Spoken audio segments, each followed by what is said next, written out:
ஒரு பெரிய அரசன் இந்த உலகம் பூராவையும் ஆண்டுக்கிட்டு இருந்தான்.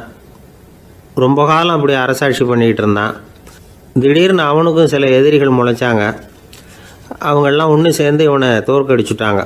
தோற்று போனதும் இவனுக்கு பயம் வந்துட்டுது, எங்கே எதிரிகள் நம்ம கொண்டுடுவாங்களோ அப்படின்னு. வெளியில் வந்தால் தனக்கு ஆபத்துன்னு பயந்துக்கிட்டு யாருக்கும் தெரியாமல் ஒரு குகைக்குள்ளே போய் பதுங்கி கிடக்கிறான். நிலைமையை பாருங்கள். முதல் நாள் அரண்மனையில் அதிகாரம் பண்ணிக்கிட்டு இருந்தவன் மறுநாள் குகையில் பயந்து போய் பதுங்கி கிடக்கிறான். ராத்திரி நேரம் வந்தது, பசி வயத்தை கிள்ளுது, பிச்சை எடுத்து சாப்பிட வேண்டிய நிலைமை. பிச்சை எடுக்கிறதுக்கு பாத்திரம் வேணுமே, என்ன பண்ணுறது அப்படின்னு அங்கேயும் இங்கேயும் பார்க்குறான். ஒரு மூலையில் யாரோ விட்டுட்டு போனால் ஒரு ஓடு கிடக்குது. அதை எடுத்துக்கிட்டு புறப்பட்டான். இருட்டில் வழி புரியல. ஏதோ ஒரு யூகத்தில் காலை மெதுவாக எடுத்து வச்சு நடந்து போயிட்டுருக்கிறான். வழியில் ஒரு கருப்பு நாய் படுத்து கிடந்தது. இருட்டில் அவன் இது கண்ணுக்கு சரியாக தெரியல. அவனுக்கு தவறி போய் காலை வச்சுட்டான் அது மேலே. நாய் சும்மா இருக்குமா, வள்ளுன்னு விழுந்து கடிச்சு விட்டுது. காலை பார்க்குறான், காலத்தையும் நினச்சி பார்க்குறான். அரண்மனையில் வீரக்கழல் அணிந்த காலை உடைய மன்னா அப்படின்னு புகழ்வாங்களே புலவர்கள்லாம். ஆனால் அது இன்றைக்கி நாய் கடித்த காலம் ஆகிட்டுதே அப்படின்னு நினைக்கிறான்.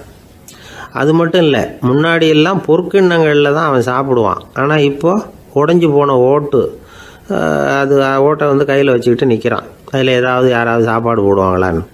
முன்னாடியெல்லாம் நிறைய பேர் அரண்மனைக்கு வருவாங்க. அரசருக்கு காணிக்கைன்னு சொல்லி இவன் காலடியில் கொண்டாந்து கொட்டுவாங்க. அப்போலாம் இவன் அந்த ஜனங்களுடைய முகத்தை திரும்பி கூட பார்க்குறதில்ல. ரொம்ப கர்வமாக உட்காந்துருப்பான். அதே ஆள் இன்றைக்கி எல்லார் கண்ணுலேயும் படுறது மாதிரி பிச்சை எடுத்துக்கிட்டு இருக்கிறான். அப்போலாம் காணிக்கைகளை தன்னுடைய கையால் வாங்கிறது தனக்கு கௌரவ குறைச்சல்னு நினச்சி தன்னுடைய வேலைக்காரங்களை விட்டு தான் அதை வாங்க சொல்லுவான். இப்போ பார்த்திங்கன்னா அவனே தன் கையாலேயே பிச்சை வாங்குறான். நினச்சி பாருங்கள். அந்த மனுஷன் முதல் நாள் அரசன், மறுநாள் பிச்சைக்காரன். எவ்வளோ வித்தியாசம். செல்வம் தான் இப்படி ஒரு வித்தியாசம் ஏற்படுறதுக்கு காரணம். அப்படிப்பட்ட செல்வம் வாழ்க்கையை நடத்துறதுக்கு நமக்கு தேவை தான். ஆனால் அதையே நாம் அடைய வேண்டிய பயனாக நினைக்கிறோம் பாருங்கள், அதுதான் வேடிக்கை. இதை நம்மாழ்வார் அழகாக ஒரு பாசுரத்தில் சொல்கிறார். ஒரு நாயகமாய் ஓட உலகுடன் ஆண்டவர், கருணாய் கவர்ந்த காலர், சிதைகிய பானையர், பெருநாடு காண இம்மையிலே பிச்சைதாம் கொள்வர், திருநாரணன் தாழ் காலம் பெற சிந்தித்து உய்மினோ அப்படிங்கிறார் நம்மாழ்வார். ஒரு பெரிய பணக்காரர் ஒரு துறவிகிட்ட போய், சாமி என்கிட்ட நிறைய பணம் இருக்குது, இருந்தாலும் நிம்மதி இல்லை, என்னால் நிம்மதியாக இருக்க முடியல, என்ன காரணம்னு கேட்டாராம். உடனே அந்த துறவி இதுக்கு நேரடியாக பதில் சொல்லாமல் பக்கத்தில் நின்றுக்கிட்டு இருந்த ஒரு குழந்தைய கூப்பிட்டார். அது ஓடியாந்தது. ஒரு ஆப்பிள் பழத்தை எடுத்து அது கையில் கொடுத்தார். அதை வாங்கிக்கிட்டு குழந்தை சிரிச்சுது. இன்னொரு பழத்தை எடுத்து கொடுத்தார். அதை இன்னொரு கையில் வாங்கிட்டு சிரிச்சுது. மூணாவது ஆப்பிள் எடுத்து கொடுத்தார். 2 பழத்தையும் நெஞ்சில் அணைச்சிக்கிட்டு 3ஆவது பழத்தையும் வாங்கிறதுக்கு முயற்சி பண்ணிச்சு. ஆனால் அது உடனே நழுவி கீழே விழுந்து உருண்டு ஓடிச்சு. ஏற்கனவே இருந்ததும் விழுந்துட்டுது. இப்போ அந்த குழந்தை அழ ஆரம்பிச்சுட்டுது. இப்போ அந்த துறவி பணக்காரர்கிட்ட சொன்னாராம், குழந்தைய கவனிச்சியா, 2 ஆப்பிள் போதும்னு அது நினச்சிருந்தா இப்போ அது அழ வேண்டிய அவசியம் வந்திருக்குமா அப்படின்னாராம். எதுவுமே அளவுக்கு மிஞ்சினா துன்பந்தான். இந்த காலத்தில் இதெல்லாம் யார் காதில் வாங்குறாங்க? ஒருத்தனை நல்ல வழிக்கு கொண்டு வரணும்னு நினச்சி அவனை கூப்பிட்டு உட்கார வச்சு இந்த கதையை சொல்லிகிட்டு இருந்தாங்க. சொல்லிவிட்டு அந்த குழந்தை செஞ்சது தப்பு தானே அப்படின்னு கேட்டிருக்கிறாங்க. ஆமாம், தப்பு தான், நானாக இருந்தால் அப்படி செஞ்சுருக்க மாட்டேன் நானா இவன். 2 பழமே போதும்னு சொல்லியிருப்பியா அப்படின்னு கேட்டிருக்காங்க. அப்படி இல்லைங்க, அவர் கொடுக்க கொடுக்க ஒவ்வொரு பழமாக வாங்கி பின்னாடி வச்சுட்டு மறுபடியும் கையை நீட்டுவேன் அப்படிங்கிறானா. இவெல்லாம் எந்த காலத்தில் திருந்துறது? ஒரு நாள் ஒரு 10-15 பள்ளிக்கூடத்து பிள்ளைங்க தேடிட்டு வந்தாங்க. உங்களை பார்த்துட்டு தான் போகணும், அதுக்காக தான் வந்திருக்கோம்னாங்க. என்ன விஷயம்னு கேட்டோம். நாங்கள்லாம் கூடி ஒரு முடிவு பண்ணியிருக்கிறோம், அதை உங்கள்கிட்ட சொல்லணும் அப்படின்னாங்க. அதுவும் ஒரு வாண்டு பையன் அதை சொன்னான். என்ன முடிவு அது அப்படின்னு கேட்டோம் ரொம்ப ஆர்வமாக. அதை இப்போ சொல்ல மாட்டோம், எங்களுக்கு பிடிக்கிற மாதிரி ஏதாவது ஒரு தகவல் சொன்னால் அதுக்கப்புறம் நாங்கள் அதை சொல்கிறோம் அப்படின்னா அந்த வாண்டு பையன். சரி, சின்ன பையன்கிட்ட இன்றைக்கி வசமாக மாட்டிக்கிட்டோம் அப்படின்னு நினச்சிக்கிட்டு அவங்களுக்கு தகுந்த மாதிரி ஒரு கதை சொல்ல ஆரம்பித்தோம். அது என்ன கதைன்னா, ஒரு பெரிய காடு, அதில் பலவிதமான மிருகங்கள். அந்த காட்டுக்கு ஒரு சிங்கம் தான் ராஜா. எப்பவும் காட்டுக்கு அது தானே ராஜா. ஒரு பெரிய யானைக்கு இது பொறுக்கலை. என்ன இது, எப்போ பார்த்தாலும் இங்கே சிங்கத்துக்கே ராஜா பதவி கிடைக்கிது, நான்லாம் எவ்வளவு பலசாலியாக இருக்கிறேன், அப்படி இருந்தும் எனக்கு அந்த பதவி கிடைக்கலையே அப்படின்னு தனக்குள்ளே பொறுமிக்கிட்டே இருந்தது. ராஜா பதவியை நினச்சி ரொம்ப ஏக்கம், அதுக்கு பதவி மோகம். இந்த சமயம் பார்த்து ஒரு குள்ள நரி கூட்டம் அதை தேடிட்டு வந்தது. ஐயா பெரியவங்களே, நீங்கள் இந்த காட்டுக்கு ராஜாவாக இருக்க ஆசைப்படுறீங்க, அதில் ஒன்றும் தப்பு இல்லை. ஆனால் அதுக்கு முன்னாடி நீங்கள் எங்கள் கூட்டத்துக்கு கொஞ்ச நாள் தலைவராக இருங்க, அதாவது ராஜாவாக இருங்களேன், உங்களுக்கும் ஒரு ட்ரைனிங் கிடைச்சது மாதிரி இருக்கும் அப்படின்னு சொல்லியிருக்குது இந்த கூட்டம், குள்ள நெறி கூட்டம். இதை கேட்ட உடனே யானைக்கு ரொம்ப சந்தோஷம் தாங்கலை. அதுதான் எப்போன்னு பதவிக்காக காத்துக்கிட்டு இருக்குதே. இருந்தாலும் கொஞ்சம் பிகுவோட, சரி நீங்கள்லாம் இவ்வளோ தூரம் என்னை தேடிட்டு வந்து கேட்கறதுனால மறுக்க முடியல அப்படின்னு ரொம்ப ஏதோ அவளுக்கு சிரமப்பட்டு ஒத்துக்கிறது மாதிரி ஒத்துக்கிட்டது. ஏதோ உங்கள் ஆசைக்கு கட்டுப்படுறேன், கொஞ்ச நாள் உங்கள் கூட்டத்துக்கு ராஜாவாக இருக்கிறதுக்கு சம்மதிக்கிறேன் அப்படின்னுது. உடனே அந்த யானை ராஜ நட போட ஆரம்பிச்சிட்டுது. யானை சாதாரணமாக நடந்தாவே எப்படி இருக்குங்கிறது நமக்கு தெரியும். அதுவே ராஜ நடந்தால் எப்படி இருக்கும் கற்பனை பண்ணி பாருங்கள். யானை முன்னாடி கம்பீரமாக போய்கிட்டு இருக்குது, தலைவர் இல்லையா, அதனால் குள்ள நரிகள்லாம் ரொம்ப அடக்கமாக அது பின்னாடி அணிவகுத்து போயிட்டு இருக்குது. ராஜா வாழ்க, மன்னர் வாழ்க அப்படின்னு கோஷம் வேற. யானைக்கு தலைகால புரியல, அவ்வளவு சந்தோஷம். அந்த யானைக்கு செருக்கு, ஆணவம் எல்லாம் ஏற்பட்டு போச்சு. அதுக்கப்புறம் அது தரையை பார்க்குமா, நிமிர்ந்து நடக்க ஆரம்பிச்சுட்டுது.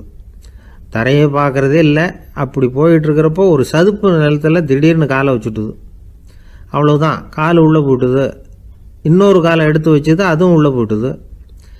அந்த 2 காலையும் எடுக்கிறதுக்காக அடுத்த 2 காலையும் அழுத்திச்சு, அதுவும் உள்ளே போக ஆரம்பிச்சுட்டுது. இப்போ 4 காலம் வசமாக சேத்துல அழுந்தி போச்சு, எடுக்க முடியல. குள்ள நரிகள்லாம் அதை சுற்றி வந்தது. சிலது சுற்றி நின்று டான்ஸ் ஆட ஆரம்பிச்சுட்டுது யானையை பார்த்துட்டு. இதை யானை பார்த்தது. என்ன இது தலைவர், நான் தவிச்சிக்கிட்டு இருக்கிறேன், தொண்டர்கள்லாம் சுற்றி நின்று வேடிக்கை பார்த்துக்கிட்டு இருக்கிறீங்க, டான்ஸ் ஆடுறீங்க அப்படின்னு கேட்டுதான். தொண்டர்களே, தலைவர் நான் தவிச்சிக்கிட்டு இருக்கிறது உங்களுக்கு தெரியலையா? இப்போ உடனே உங்கள் தலைவரை காப்பாற்ற வேண்டியது உங்கள் கடமை இல்லையா அப்படின்னு கத்துச்சான் அந்த யானை. குள்ள நரிகளில் ஒன்று முன்னாடி நின்று அந்த யானையை பார்த்து தான், தலைவரே எங்களுக்கு ரொம்ப நாளாக ஒரு ஆசை, அந்த ஆசையை நிறைவேற்றிக்கிறதுக்காகத்தான் உங்களை எங்கள் தலைவராக ஏற்றுக்கிறோம்னு சொன்னோம் அப்படின்னு தான். என்ன ஆசைன்னு கேட்டிருக்கு யானை. யானை கறி சாப்பிட்டு பார்க்கணுங்கிறது எங்களுக்கு ரொம்ப நாளாக ஆசை, அது இன்றைக்கி தான் நிறைவேற போகுது அப்படின்னு தான் அந்த நரி. இதை கேட்ட உடனே அந்த யானை அப்படியே மூர்ச்சி ஆகிட்டு தான். நரிகள்லாம் அது மேலே ஏறி குதற ஆரம்பிச்சுட்டு தான். பதவி மேலே இருந்த பேராசை அந்த பலசாலியான யானையையே மாட்டி விட்டுட்டுது பார்த்தீங்களா அப்படின்னு சொல்லி முடித்தோம் இந்த கதையை அந்த சின்ன பிள்ளைங்கக்கிட்ட. சரிங்க, இப்போ நாங்கள் உங்களை தேடி வந்த விஷயம் என்னங்கிறத சொல்லவா அப்படின்னா ஒரு வாண்டு பையன். சீக்கிரம் சொல்லு தம்பி, சஸ்பென்ஸ் தாங்கலை அப்படின்னோம். அவன் மெதுவாக எங்களை பார்த்து சொல்கிறான், எங்களுக்கு கொஞ்ச நாள் நீங்கள் தலைவராக இருந்தால் தேவலை அப்படின்னா. ஒரு ஊரில் ஒரு கோயில் இருந்தது, ரொம்ப பழைய கோயில். உள்ளே போகிறதுக்கே பயமாக இருக்கும், எந்த நேரத்தில் இடிஞ்சு விழுந்துருமோ அப்படிங்கிற பயம். அப்படி இருந்ததுனால யாரும் துணிஞ்சு சாமி கும்பிடுறதுக்கு அங்கே போகிறதில்ல. கோயிலுக்கு வர்ற கூட்டம் கொஞ்சம் கொஞ்சமாக குறைய ஆரம்பிச்சுட்டுது. கோயில் நிர்வாகிகள் எல்லாரும் கூடி உட்காந்து பேசினாங்க, என்ன பண்ணலாம்னு யோசனை பண்ணாங்க. எந்த இடம் மோசமாக இருக்கோ அந்த இடத்த பழுது பார்த்தாங்க. அங்கே எங்கே வர்ணத்தை பூசி கொஞ்சம் அழகுபடுத்தி பார்த்தாங்க. ஏதோ இந்த ஊரில் கோயில்னு ஒன்று இருக்குது, அது மக்களுக்கு தெரியணும் அப்படிங்கிறதுக்காகத்தான் இப்படிலாம் பண்ணாங்க. இருந்தாலும் கோவில் இருக்கிற நிலைமை மக்களுக்கு தெரியும், அதனால் அங்கே வர்றது குறைச்சிக்கிட்டாங்க அவங்க. ஒரு கட்டத்தில் யாருமே வர்றதில்லை, நிலைமை அந்த அளவுக்கு ஆயிட்டுது. மறுபடியும் கோவில் நிர்வாகிகள் கூட்டம் நடந்தது. இந்த கூட்டம் கூட கோயிலுக்கு உள்ளே நடக்கலை, இடிஞ்சு விழுந்துருமோங்கிற பயம். அதனால் வெளியில் தான் உட்காந்து கூட்டத்தை நடத்தினாங்க. ஏன்னா உள்ளே போகிறதுக்கு அவங்களுக்கும் துணிச்சல் கிடையாது, எந்த நேரமும் விழுந்துரும் போல் இருந்தது அது. அது வழியாக போகிறவங்க கூட வேகமாக அந்த இடத்த கடந்து போக ஆரம்பிச்சிட்டாங்க. கோவில் நிர்வாகிகள் வெளியில் உட்காந்து கூட்டம் போட்டாங்க இல்லையா, அந்த கூட்டத்தில் 4 தீர்மானங்களை நிறைவேற்றினாங்க.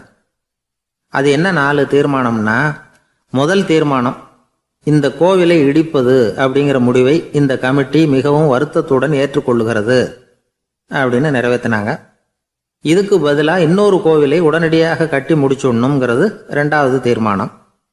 3வது தீர்மானம் என்ன தெரியுமா, பழைய கோவிலின் கதவுகள், அதிலிருந்து பிரித்து எடுக்கிற செங்கல், இதையே புது கோவில் கட்டுவதற்கு பயன்படுத்தி கொள்ள வேண்டியது. பழைய கோவில் இருந்த மாதிரியே அதே வடிவத்தில் புது கோவிலையும் கட்ட வேண்டியது. பழைய கோவிலின் அஸ்திவாரத்தை அப்படியே வச்சுக்கிட்டு அதுக்கு மேலே நாம் கோயிலை கட்டிக்க வேண்டியது. இதுதான் 3வது தீர்மானம். இதையும் கமிட்டி முழு மனசோடு ஏற்றுக்கிட்டது. இது வரைக்கும் சரி. இப்போ அந்த கமிட்டி 4வதாக ஒரு முக்கியமான தீர்மானத்தை கொண்டுக்கிட்டு வந்து அதையும் ஏகமனதாக நிறைவேற்றி விட்டுது. அது என்ன தீர்மானம்னா, புதிய கோவில் கட்டி முடிக்கிற வரைக்கும் பழைய கோவிலை இடிக்கிறதில்லை அப்படிங்கிற தீர்மானம். எப்படி இருக்குது பாருங்கள் இது. பழசை இடிக்காத வரையில் அதே இடத்துல புதுசாக எப்படி கட்ட முடியும்? பல விஷயங்களில் நாம் நடந்துக்கிற முறையும் இப்படி தான் இருக்குதான். வாழ்க்கையில் முன்னேறணும்னு ஆசைப்படுவோம். அதே நேரத்தில் அந்த முன்னேற்றத்துக்கு எது தடையாக இருக்கோ அதை விட்டு விடுறதுக்கும் மனசு வராது.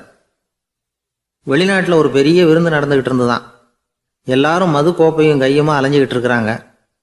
ஒருத்தர் மட்டும் கையில் எதுவும் இல்லாமல் ரொம்ப நல்ல பிள்ளையா சாதுவா ஒரு ஓரமாக தனியாக உட்காந்துருக்கிறார். அவர்கிட்ட நெருங்கி வாங்க மது சாப்பிட்லாம் அப்படின்னு கூப்பிட்டாங்களாம். என்னை வற்புறுத்தாதீங்க, நான் என் மனசுக்குள்ளே உறுதியாக தீர்மானம் பண்ணிவிட்டேன் அப்படின்னாராம். என்ன தீர்மானம் பண்ணியிருக்கீங்க அப்படின்னு கேட்டிருக்காங்க. ஏற்கனவே முழு போதையில் இருக்கும் பொழுது மறுபடியும் மது கோப்பையை தொடரதில்லை அப்படின்னு தீர்மானம் பண்ணியிருக்கேன் அப்படின்னாராம். ஒரு ஊரில் ஒரு குரு இருந்தார், ஜென் குரு. அவரை தேடிட்டு ஒரு மன்னர் வந்தார். வந்தவர் ஜப்பான் மன்னர். தோட்டக்கலையை பற்றி தெரிஞ்சுட்டு போகிறதுக்காக அவர் வந்தார். எப்படி தோட்டம் அமைக்கிறது அப்படிங்கிறத பற்றி அந்த குரு விவரமாக சொல்லி கொடுத்தாரு. 1 நாள் 2 நாள் இல்லை, 3 வருஷம் கற்றுக் கொடுத்தார். அதுக்கப்புறம் சொன்னார், நான் கற்றுக் கொடுத்துட்டேன், இனிமேல் நீங்கள் போகலாம், போய் தோட்டம் அமைக்கலாம். அதுதான் உங்களுக்கு பரிசை. தோட்டம் அமைச்ச பிறகு சொல்லி அனுப்புங்க, நான் வந்து பார்க்குறேன். நீங்கள் இங்கே என்னவெல்லாம் கற்றுக்கிட்டீங்களோ அதையெல்லாம் அங்கே செயல்முறையில் செஞ்சு காட்டுங்க அப்படின்னு சொல்லி அனுப்பி வச்சார். மன்னர் போனார். அரண்மனைக்கு பக்கத்திலேயே ஒரு பெரிய தோட்டத்தை உண்டு பண்ணினார். அழகான மரங்களையும் செடிகளையும் உருவாக்கினார். கிட்டத்தட்ட 1000 தோட்டக்காரர்களை பயன்படுத்தி 3 வருஷங்கள் முயற்சி பண்ணி அந்த அழகான தோட்டத்தை உருவாக்கினார். குருக்கிட்ட இருந்து செய்தி வந்தது, நாளைக்கு வந்து தோட்டத்தை பார்க்குறேன் அப்படின்னு. மன்னர் உடனே சுறுசுறுப்பாயிட்டார். முதல் நாளே தோட்டத்தை சுத்தப்படுத்தினார். ராத்திரி பூரா யாரும் தூங்கலை. எல்லாருக்கும் தோட்டத்தை ஒழுங்குபடுத்துகிற வேலை. அது அந்தந்த இடத்துல ஒழுங்காக இருக்குதா அப்படின்னு சரி பார்த்தாங்க. ஒரு தவறும் இல்லாத வகையில் அதை ஒழுங்குபடுத்தினாங்க. மறுநாள் குரு வந்தார், தோட்டத்தை பார்த்தார். அவருக்கு கோபம் வந்துட்டுது. மன்னருக்கு ஆச்சரியம், எப்பவும் சிரிச்சுக்கிட்டே இருக்கிறவர் இப்போ எப்படி இருக்கிறாரே அப்படின்னு. மெதுவாக குருக்கிட்ட போய் எல்லாம் சரியாக தானே இருக்குது அப்படின்னார். எல்லாம் சரிதான், ஆனாலும் எங்கே அந்த பொன்னிற காற்று அப்படின்னார். உதிர்ந்த இலைகள், பொன் மஞ்சள் நிற இலைகள் காற்றில் அப்படி புரண்டு ஓடுவதை நான் பார்க்க முடியவில்லையே அப்படின்னாராம். அது இல்லாமல் இந்த தோட்டம் உயிரோட்டம் உள்ளதாக இருக்காது. இதில் பாடல் இல்லை, ஆடல் இல்லை, அதெல்லாம் இல்லாமல் இந்த தோட்டம் ரொம்பவும் செயற்கையாக தெரியுதுன்னாராம். மன்னர் இப்போ தான் யோசனை பண்ணார். கீழே கிடந்த காஞ்சி போன இலைகள் மட்டும் இல்லை, மரத்தில் இருந்த காஞ்சி போன இலைகளையும் அப்புறப்படுத்தி சுத்தமாக வச்சிருக்கிறார். இறப்பும் வாழ்க்கையினுடைய ஒரு பகுதி தான். மரணம்ங்கிறது வாழ்க்கைக்கு எதிரானது அல்ல, அதை நிரப்பும் ஒரு பகுதி தான் அது. மரணம் இல்லையில் வாழ்க்கையே இல்லை அப்படிங்கிறது பெரியவங்க கருத்து. இப்போ அந்த தோட்டம் அழகாக தான் இருக்குது, இருந்தாலும் அது ஒரு ஓவியம் மாதிரி உயிர் இல்லாமல் இருக்கு. குரு ஒரு வாளியை கையில் எடுத்துக்கிட்டார். தோட்டத்தை விட்டு வெளியில் போனார். ஏற்கனவே வீசி எறிந்த அந்த சருகுகளை எல்லாம் அள்ளி கொண்டுகிட்டு வந்தார். உள்ள எல்லா இடங்கள்லையும் அதை வீசினார். உடனே காற்று அந்த காய்ந்த சருகுகளையும் பழுத்த இலைகளையும் அசைக்க ஆரம்பிச்சுட்டுது. இப்போ அங்கே சலசல சத்தம், சங்கீதம், இலைகளின் நடனம், ஓவியம் மாதிரி இருந்த அந்த தோட்டத்துக்கு இப்போ உயிர் வந்துட்டுது. இதுதான் அந்த பொன்னான காற்று அப்படின்னாராம் குரு. மன்னருக்கு புரிஞ்சுது. மிகப்பெரிய ஜென் கேள்வி ஒன்று உண்டு. உம்மான் அப்படிங்கிற ஒரு பெரிய குருவை பார்த்து துறவி ஒருத்தர் கேட்டாராம், இலைகள் எல்லாம் கீழே விழுந்து மரங்கள் மொட்டையாக இருக்கும் பொழுது என்ன நடக்கும்? இதுதான் கேள்வி. இதுக்கு உம்மான் சொன்ன பதில் பொன்னான காற்று, தி கோல்டன் விண்டு அப்படின்னாராம். இதுக்கு என்ன விளக்கம்னா, உன்னுடைய எண்ணங்கள் எல்லாம் உன்னுடைய மனசிலிருந்து கீழே விழுந்து உனது உள்ளுணர்வானது மொட்டையாக நிற்கும் நிலைதான் அது. உனது வேர்களின் அருகில் காற்று வீசுகிறது. எல்லா எண்ணங்களும் உன்னிலிருந்து வெகு தூரத்துக்கு புரண்டு கொண்டே சென்று விடுகிறது. நீ அவற்றை கடந்து விட்டால் நீ அவைகளுக்கெல்லாம் மேலெழுந்து கீழே பார்ப்பவனைப் போல நிற்க ஆரம்பித்து விடுவாய். அதுதான் தியானம் என்பது அப்படின்னு சொல்கிறாங்க.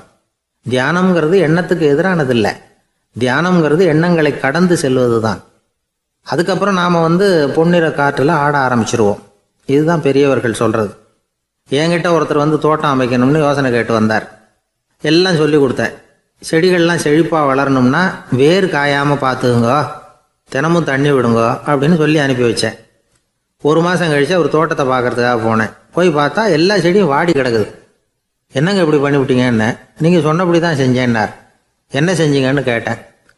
வேர் காயாமல் பார்த்துக்க சொன்னீங்க, தினமும் ஒரு தடவை எல்லா செடியையும் ஒவ்வொன்றா பிடுங்கி பார்த்து வேர் காயாமல் இருக்கா அப்படின்னு பார்த்துட்டு அதுக்கப்புறம் தண்ணி பாய்ச்சினேன், அவ்வளவுதான் அப்படின்னார்.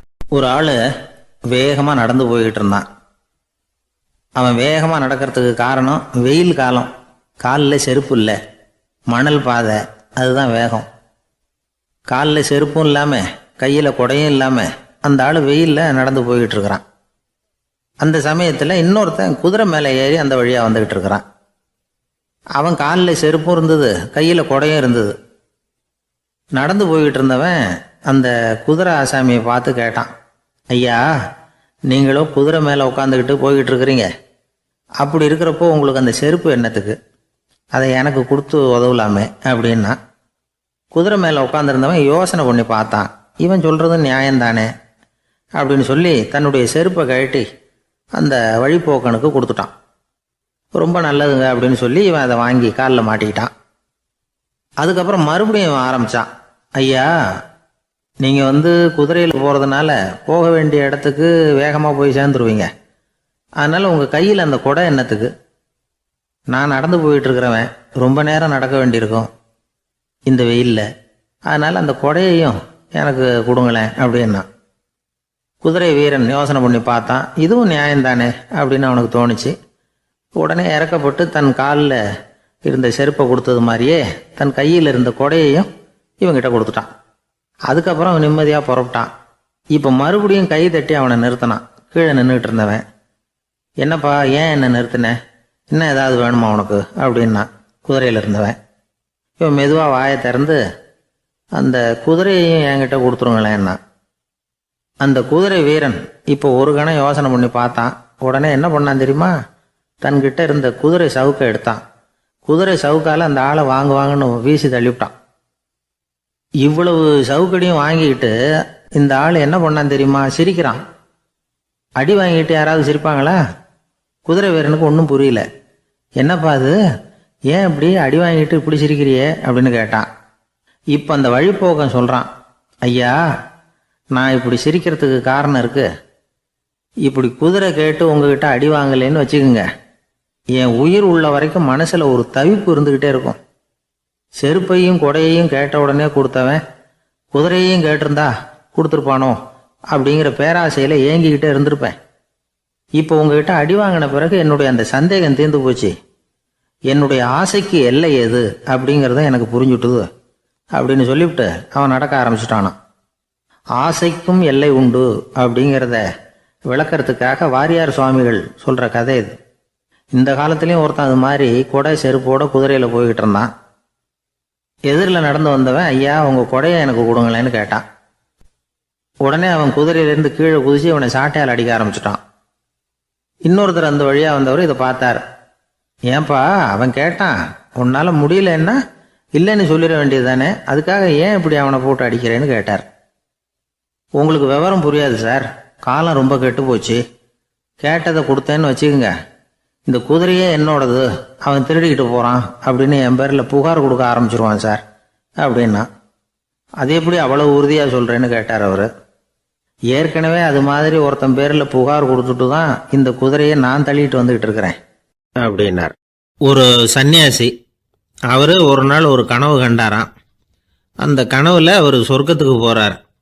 அங்கே ஒரு பெரிய திருவிழா நடந்துக்கிட்டு இருக்குது. எங்கே பார்த்தாலும் அலங்கார வளைவுகள், வண்ணமயமான விளக்குகள், பாதைகள் பூரா மலர்கள், எல்லா கட்டடங்களும் ஒளிமயம். அவ்வளவு கோலாகலமாக பிரம்மாண்டமாக அந்த திருவிழா நடந்துக்கிட்டு இருக்குது. அது என்ன திருவிழாங்கிறது இந்த சன்னியாசிக்கு புரியல. அங்கே எதிரில் வந்துக்கிட்டு இருந்த ஒருத்தரை நிறுத்தி, என்ன விசேஷம் இங்கே அப்படின்னு விசாரிச்சாராம். உனக்கு தெரியாத விஷயம், இன்னைக்கு இறைவனுக்கு பிறந்த நாள், அதை தான் எல்லாரும் சேர்ந்து கொண்டாடுறோம். இதுக்காக பிரம்மாண்டமான ஊர்வலம் ஒன்று வரப்போகுது, இறைவனே அந்த ஊர்வலத்தில் கலந்துக்கிறார் அப்படின்னார் அவர். உடனே அந்த சன்னியாசி ஒரு மரத்து நிழலில் ஒதுங்கி நின்றுக்கிட்டார். ஊர்வலம் வந்துக்கிட்டு இருக்குது. முதல்ல ஒரு குதிரை வந்துக்கிட்டு இருக்கு, அது மேலே ஒருத்தர் உட்காந்துருக்கிறார். அவருக்கு பின்னாடி நிறைய பேர் கூட்டமாக வந்துக்கிட்டு இருக்கிறாங்க. இவ்வளவு கூட்டம் இவர் பின்னாடி வருதே, யார் இவர் அப்படின்னு கேட்டார். ஒரு மதத்தின் பேரை சொல்லி இவர் அந்த மதத்தின் தலைவர், அவரை பின்பற்றுகிற மக்கள் கூட்டம் பின்னாடி வந்துக்கிட்டு இருக்குது அப்படின்னு விவரம் சொல்லியிருக்கிறாங்க. இவங்களுக்கு அடுத்தபடியாக இன்னொரு குதிரையில் ஒருத்தர் வந்துக்கிட்டு இருக்கிறார். அவருக்கு பின்னாடி ஏகப்பட்ட கூட்டம். இவர் யாருங்க அப்படின்னு கேட்டிருக்கார் சன்னியாசி. அங்கே இருக்கிறவங்க விவரம் சொல்லியிருக்கிறாங்க. இன்னொரு மதத்தின் பெயரை சொல்லி இவர் அந்த மதத்தினுடைய தலைவர், அவர் வழியை பின்பற்றுகிறவர்கள் அவர் பின்னாடி கூட்டமாக வந்துக்கிட்டு இருக்கிறாங்க அப்படின்ட்டு இருக்காங்க. இப்படி ஒவ்வொருத்தராக குதிரை மேலே வந்துக்கிட்டே இருக்கிறாங்க. அவங்கள பின்பற்றியும் ஒவ்வொரு கூட்டம் வந்துக்கிட்டே இருக்குது. அந்த பெரிய ஊர்வலம் அது பாட்டுக்கு போய்கிட்டு இருக்குது. கடைசியாக அது முடிஞ்சது ரொம்ப நேரம் கழித்து. அதுக்கப்புறம் கொஞ்சம் நேரம் கழித்து ஒரு வயசான ஆள் குதிரை மேலே வந்துக்கிட்டு இருக்கிறார். ஆனால் அவருக்கு பின்னாடி யாருமே இல்லை. அவர் பரிதாபமாக தனியாக வந்துக்கிட்டு இருக்கிறார். அவர் அந்த ஊர்வலத்தை சேர்ந்தவரா இல்லையாங்கிறதே தெரியல. இவர் யார், இவர் ஏன் இப்படி தனியாக வந்துக்கிட்டு இருக்கிறார் அப்படின்னு கேட்டிருக்கார் அந்த சன்னியாசி. என்னது இப்படி கேட்குறீங்க? இவர் தான் கடவுள், இவருக்காக தான் இன்றைக்கி இந்த ஊர்வலமே நடக்குது, இவருக்கு தான் இன்றைக்கி பிறந்த நாள், முன்னாடி போகிற ஊர்வலம் பூரா இவருடைய பிறந்த நாளை கொண்டாடுறதுக்காக தான் அப்படின்ட்டுருக்காங்க. இதை கேட்டதும் அந்த சன்னியாசிக்கு திடுக்குன்னு தூக்கி போட்டிருக்கு. இது வரைக்கும் கனவு கண்டுகிட்டு இருந்தவர் முடிச்சுக்கிட்டார். அதுக்கப்புறம் தான் யோசித்து பார்த்துருக்கார். உண்மைதான், மக்கள் எல்லாரும் பக்தி மார்க்கத்தில் போகிறதா நினச்சிக்கிட்டு பாதை மாறி போயிட்டு இருக்கிறாங்க. கடவுளை பின்பற்றுவதாக நினைக்கிறாங்க பக்தர்கள். ஆனால் கடவுளுக்கு பின்னாடி யாருமே இல்லை. இன்னமும் இயல்பாக இதை பற்றி யோசித்து பார்த்தா உண்மைக்கு பின்னாடி தான் நான் போய்கிட்டு இருக்கேன் அப்படின்னு நிறைய பேர் சொல்கிறாங்க. ஆனால் அந்த உண்மை அனாதையாக போய்கிட்டு இருக்குது. அப்படி ஆயிட்டுது உலகம். இந்த காலத்துலேயும் ஒரு ஊர்வலம், ஒரு பெரிய மனுஷருக்கு பிறந்த நாள் விழா. அவர் குதிரை மேலே ஏறி முன்னாடி போய்கிட்டு இருக்கிறார். அவருக்கு பின்னாடி ஒரு 100 பேர் தொண்டர்கள் அவங்க பாட்டுக்கு போகிறாங்க. எல்லாம் பணம் கொடுத்து ஏற்பாடு பண்ணவங்க. எல்லாம் பணம் வாங்கிட்டு பின்னாடி போயிட்டுருக்குறாங்க. கொஞ்சம் தூரம் நடந்ததும் கால் வலிக்க ஆரம்பிச்சுட்டுது. ஒவ்வொருத்தராக அப்படியே ஒதுங்க ஆரம்பிச்சிட்டாங்க. அதான் முன்னாடியே பணம் கிடச்சிட்டுதே, இனிமேல் ஒதுங்கினா என்னன்னு ஒதுங்கிட்டாங்க. ஒரு கட்டத்தில் குதிரையில் போகிறவர் தற்செயலாக திரும்பி பார்க்குறாரு. பின்னாடி யாருமே இல்லை, எல்லோரும் ஓடி போயிட்டாங்க. ஒரே ஒரு ஆள் மட்டும் ரொம்ப விசுவாசமாக பின்னாடி நடந்து வந்துக்கிட்டு இருந்தான். ஏன்ப்பா நீ மட்டும் வந்துக்கிட்டு இருக்கிறியே, நீ வீட்டுக்கு போகலையான்னு கேட்டிருக்காரு அவர். நீங்கள் அந்த குதிரையையும் அதுக்குள்ளே வாடகை பணத்தையும் கொடுத்துட்டீங்கன்னா நானும் போயிடுவேன் அப்படின்னு நானாம் இந்த ஆள். ஒரு ஊரில் ஒருத்தர் இருந்தார். ரொம்ப நல்லவர். யாருக்காவது ஏதாவது கொடுத்துக்கிட்டே இருப்பார். கொடையாளி. தினமும் யாராவது ஒருத்தருக்கு ஏதாவது கொடுக்கலன்னா அவருக்கு தூக்கம் வராது. அப்படி ஒரு பழக்கம். அது மட்டும் இல்லை, அவர் கொடுக்கறது அடுத்தவங்களுக்கு தெரியாது. அவ்வளவு ரகசியமாக அதை கொடுப்பார். வலது கை கொடுக்கறது இடது கைக்கு தெரியக்கூடாதுன்னு சொல்லுவாங்கள்ல, அது மாதிரி அவர். ஒரு நாள் ராத்திரி அவர் ஏற்கனவே தயாராக கட்டி வச்சிருந்த பணம் முடிச்ச கையில் எடுத்துக்கிட்டு வீட்டை விட்டு வெளியில் வந்தார். தெருவில் இறங்கி நடந்தார். இன்னைக்கு யாருக்கு தர்மம் செய்கிறது அப்படின்னு யோசனை பண்ணிட்டு இருட்டில் நடந்து வந்துக்கிட்டு இருக்கிறார். யாரோ ஒருத்தர் எதிரில் வர்றது மாதிரி தெரிஞ்சுது. உடனே அவர் கிட்ட போனார். தன்கிட்ட இருந்த பணம் முடிச்சு அவசரமாக அவர் கையில் திணிச்சுட்டு திரும்பி வந்துட்டார். அப்பாடா, ஒரு வழியாக யாருக்கும் தெரியாமல் இன்னைக்கு தர்மம் பண்ணியாச்சு அப்படிங்கிற மகிழ்ச்சி, மன நிறைவு அவர் முகத்தில். நிம்மதியாக தூங்கினார். அப்புறம் எழுந்திரிச்சார். மறுநாள் காலையில் ஊர் பூரா ஒரே பேச்சு. என்ன பேச்சுன்னா, நேற்று ராத்திரி ஒரு திருடன் கையில் யாரோ பணத்தை கொடுத்துட்டு போயிருக்கிறாங்க அப்படின்னு எல்லாரும் பேசிக்கிட்டு இருக்கிறாங்க. இதை கேள்விப்பட்டதும் அந்த பெரியவருக்கு ரொம்ப வருத்தமாக போச்சு. அடடா, போயும் ஒரு திருடனுக்காக உதவி பண்ணியிருக்கிறோம், பிரயோஜனம் இல்லாமல் போட்டுதே அப்படின்னு நினச்சார். சரி, இன்னைக்கும் யாருக்காவது உதவி பண்ணணும் அப்படின்னு முடிவு பண்ணினார். ராத்திரி நேரம் வந்தது. இவர் வழக்கம் போல் தெருவில் இறங்கி நடந்தார். கையில் பணம் முடிச்சு. எதிரில் ஒரு பெண் உருவம் மங்கலாக தெரிஞ்சது. இவர் உடனே அந்த பெண்கிட்ட பணத்தை கொடுத்துட்டு திருப்தியாக திரும்பி வந்துட்டார். மறுநாள் காலையில் ஊர் பூரா என்ன பேசிக்கிட்டாங்க தெரியுமா? நேற்று ராத்திரி நெறி தவறி நடக்கிற ஒரு பெண்ணின் கையில் யாரோ பணத்தை வச்சுட்டு போயிருக்கிறாங்க அப்படின்னு எல்லாரும் பேசிக்கிறாங்க. அடடா, இன்னைக்கும் தவறுதலாக நடந்து போச்சு அப்படின்னு ஒரு வருத்தப்பட்டார். இருக்கட்டும், இன்னைக்கு ஏதாவது தர்மம் பண்ணுவோம் அப்படின்னு நினச்சிக்கிட்டாரு. 3வது நாள் ராத்திரியும் புறப்பட்டார். இப்பவும் எதிரில் ஒருத்தர் வந்தார். இவர் பணத்தை கொடுத்தார், திரும்பி வந்துட்டார். மறுநாள் மக்கள் என்ன பேசிக்கிட்டாங்கன்னா, நேற்று ராத்திரி ஒரு செல்வந்தர் கையில் யாரோ பணத்தை கொடுத்துட்டு போயிருக்கிறாங்க அப்படின்னு பேசிக்கிட்டாங்களாம். அவருக்கு ரொம்ப வருத்தமாக போட்டுது. என்ன இது, தினம் இப்படி ஆகிட்டு இருக்குதே அப்படின்னு நினச்சிக்கிட்டே படுத்து தூங்கினார். அன்னைக்கு ராத்திரி ஒரு கனவு. அந்த கனவுல இறைவன் வந்து சொன்னாராம், இதை பாருப்பா, நீ கொடுத்த தர்மம் வீணா போயிடல. உன்கிட்ட பணம் வாங்கின அந்த திருடன் திருந்திட்டான், அந்த பொண்ணும் திருந்திட்டா, அந்த செல்வந்தனும் கொடையாளி ஆயிட்டான், எல்லாருக்கும் உதவி பண்ண ஆரம்பிச்சுட்டான் அப்படின்னு சொன்னாராம். இந்த கதையை சொன்னவர் யாருன்னா நபிகள் நாயகம். இதுல உள்ள கருத்து என்னன்னா, நல்ல மனசோட தர்மம் பண்ணுனா அது வீணா போறதில்லை. இன்னொரு கருத்து, தர்மம் வந்து தன்னை மட்டுமல்ல அடுத்தவங்களையும் தீமையிலிருந்து காப்பாற்றும். இதுதான் நாம புரிஞ்சுக்க வேண்டியது. இந்த காலத்திலயும் இது மாதிரி சில சம்பவங்கள் நடக்கிறது உண்டு. ஒரு பெரியவர் இருட்டில் நடந்து வந்துகிட்டு இருந்தாரு. எதிரில் வந்த ஒருத்தன் வலுக்கட்டாயமா ஒரு கையை பிடிச்சி ஒரு பண முடிப்பை கொடுத்து வச்சுக்க சொல்லிவிட்டு விலைக்கு போயிட்டான். பெரியவருக்கு ஆச்சரியம், இந்த காலத்திலயும் இப்படி வலது கை கொடுக்கறது இடது கைக்கு தெரியக்கூடாதுன்னு நினைக்கிற கொடையாளிகள் உண்டு போல இருக்கு அப்படின்னு யோசனை பண்ணிக்கிட்டே நடந்தார். கொஞ்ச தூரம் போயிருப்பாரு. அதுக்குள்ள அதே ஆள் திரும்பி வந்தான். கொடுத்த பண முடிப்பை திருப்பி கொடுங்க அப்படின்னு கேட்டு வாங்கிட்டான். இவருக்கு ஒன்றும் புரியல. ஏன் இப்படி பண்றேன்னார். அது ஒன்றும் இல்லைங்க, கொஞ்ச நேரம் இதை உங்ககிட்ட கொடுத்து வச்சிருந்தேன் அவ்வளவுதான் அப்படின்னா. ஏன்னு கேட்டார்.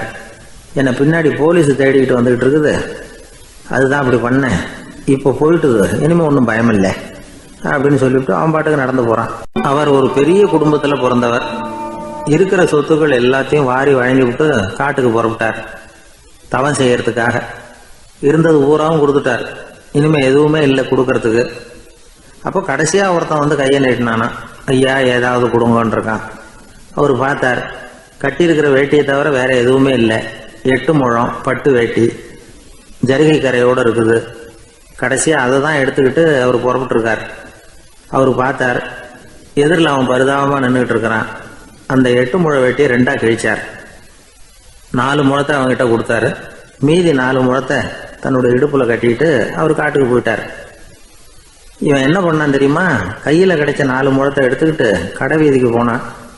பழைய பட்டு வேட்டி ஜருகை இதெல்லாம் விலைக்கு வாங்குற வணிகர் ஒருத்தர் இருக்கார். அவர்கிட்ட போனான்.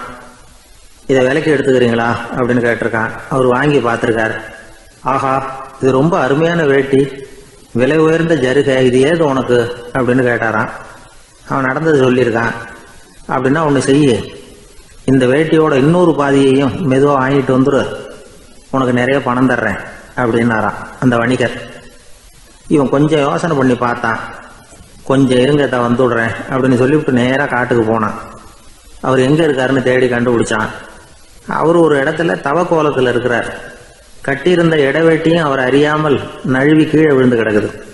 இவனுக்கு ரொம்ப வசதியாக போச்சு. அவரை கேட்க வேண்டிய அவசியமே இல்லை. மெதுவாக சத்தம் போடாமல் அடி மேலே அடி வச்சு நெருங்கினான். அவர் கண்ணை மூடிக்கிட்டு அவர் பாட்டு நின்றுட்டு இருக்கிறார். இவன் மெதுவாக போய் கீழே கிடந்த அந்த துணியை எடுத்துக்கிட்டு சத்தம் போடாமல் திரும்பி நடந்தான். ஒரு 2-3 அடி எடுத்து வச்சிருப்பான். அப்படி ஓட ஆரம்பிக்கிற சமயத்தில் அவன் காலில் கீழே கிடந்த முள்ளு ஒன்று நறுக்குன்னு தச்சு விட்டுது. வலி தாங்க முடியாமல் அம்மான்னு கத்திருக்கான். இந்த சத்தத்தினால கண்ணை மூடி நின்றுகிட்டு இருந்த அவரோட தவம் கலைஞ்சது. மெல்ல கண்ணை திறந்து பார்க்குறார். தன் இடையில இருந்த வேட்டி அவன் கையில் இருக்கு.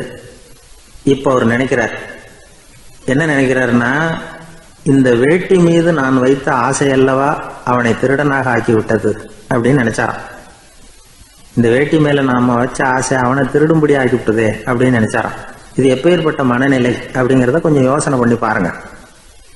தான் ஒரு பொருள் மேல வச்ச பற்று இன்னொரு மனிதன் திருடனாக ஆகிறதுக்கு காரணம் ஆயிட்டுதேன்னு நினைக்கிறார். அப்படி நினைச்ச அந்த பெரியவர் யார் தெரியுமா? அவர் தான் மகாவீரர்.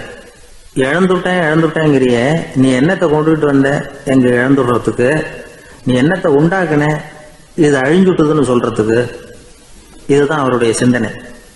இன்றைக்கு நம்ம சிந்தனையெல்லாம் வேற மாதிரி இருக்குது. ஒருத்தன் நடுத்தருவில் உட்காந்து அழுதுகிட்டு இருந்தான். அந்த வழியா வந்தவர் ஒருத்தர், ஏன்பா அழறேன்னு கேட்டாராம்.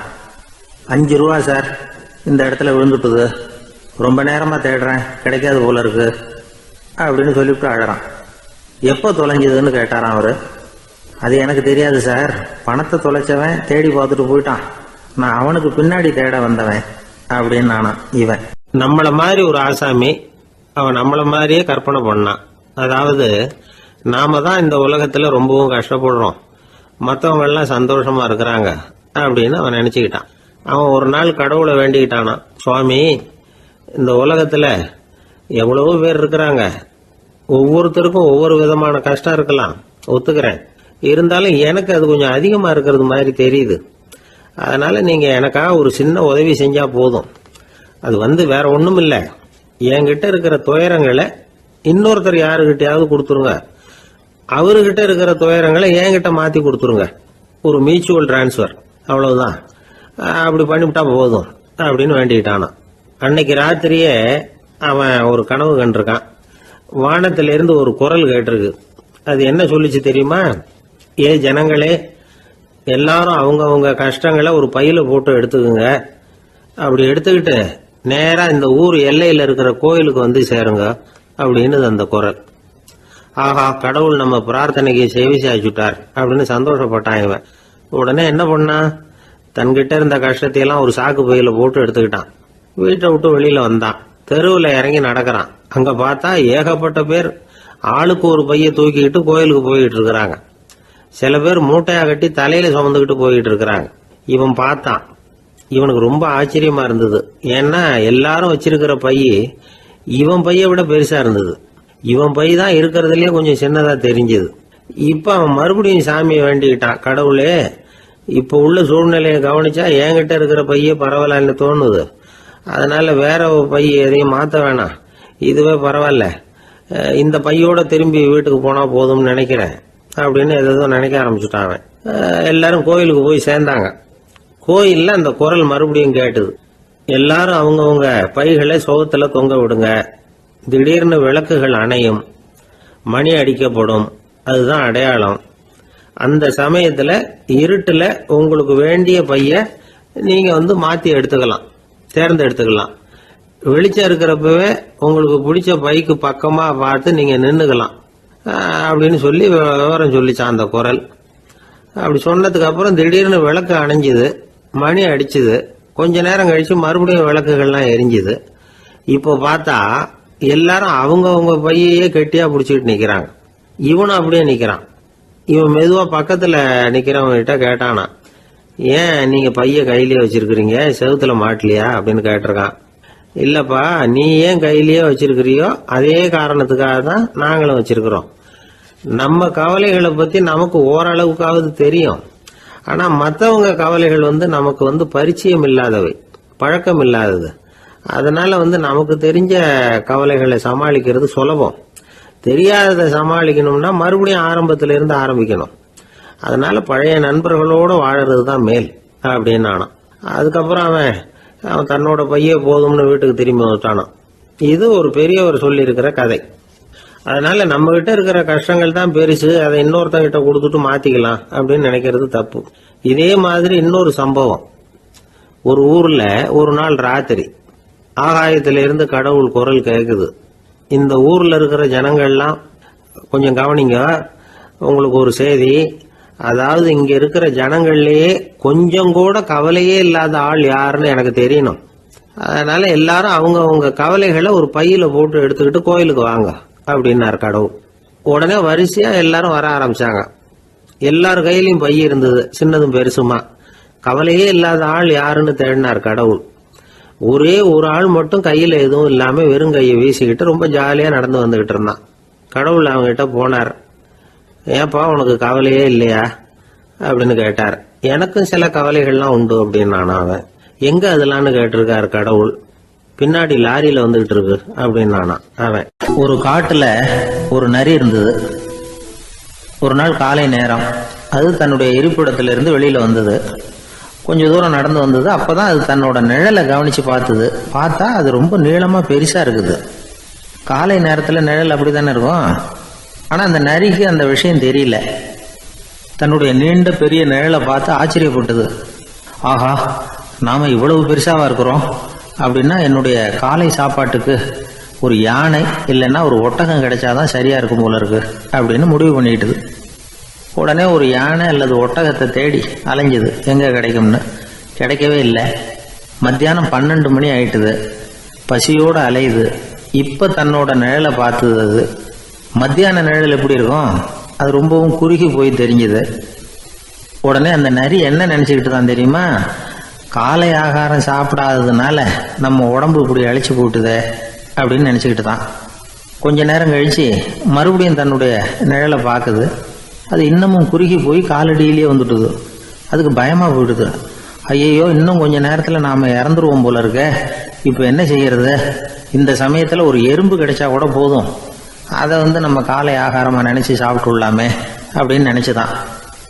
நம்முடைய நிழல் கூட நம்மளை மாதிரியே தான் அடிக்கடி மாறிக்கிட்டே தான் இருக்குது. அது எப்பவும் ஒரே மாதிரி இருக்கிறது இல்லை. மனிதனுக்கு ஏற்படுகிற தன்முனைப்பு இருக்கு பாருங்க, ஈகோ, அது கூட ஒரு நிழல் மாதிரி தானா. அப்படி நினைக்க ஆரம்பிச்சுட்டா அதனால ஏதும் பிரச்சனை வராதான். தன்முனைப்பை நிழல் போலவே ஏற்றுக்கொள்ளுங்கள் அப்படிங்கிறது பெரியவங்க கருத்து.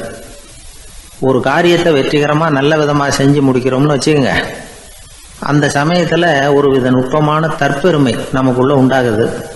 இது இயற்கையானது, அதனால இது மேல பற்று வைக்கக்கூடாது. அப்படி வைக்க ஆரம்பிச்சுட்டா அந்த தற்பெருமை ஒரு நிரந்தர விருந்தாளியா நம்ம கிட்ட தங்கிக்கும்.